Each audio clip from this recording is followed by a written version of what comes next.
జీవితంలో మనుషులు మనకు పరిచయం అవుతుంటారు. ఆ పరిచయాలు కొన్ని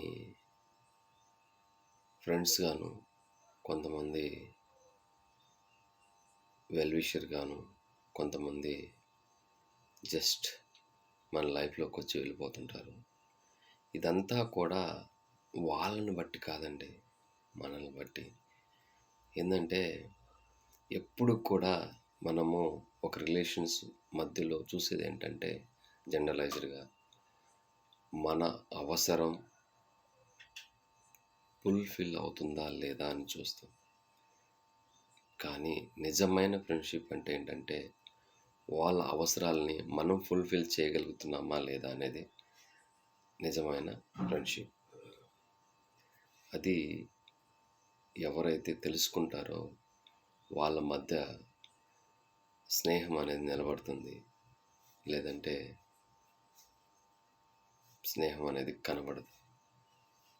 సో, ఏ రిలేషన్ నిలబడాలన్నా ఎదుటి వ్యక్తిని అర్థం చేసుకోవటంలో ఉంది కానీ అపార్థం చేసుకోవటం లేదు. నీకు వాళ్ళు ఏం చేశారో కాదు, వాళ్ళకు నువ్వేం చేయగలిగావు. That's very important. ఈ విషయాన్ని అంటే నేను కూడా చాలా తప్పుగానే ఆలోచించాను కొన్ని కొన్ని విషయాల్లో. కానీ ఒక నా లైఫ్‌లో ఒక గొప్ప వ్యక్తి, నా ఆత్మీయుడు, నా స్నేహితుడు నాకిచ్చిన మెసేజ్ ఏంటంటే, ఇప్పుడు మీ ముందుకి తీసుకొచ్చినటువంటి ఈ సందేశం. ఏంటంటే ఎవ్వరైనా అపార్థం చేసుకోవచ్చు. కానీ ఎదుటి వ్యక్తి యొక్క సిట్యుయేషన్‌ని ఎవడైతే అర్థం చేసుకుంటాడో వాడే నిజమైన స్నేహితుడు.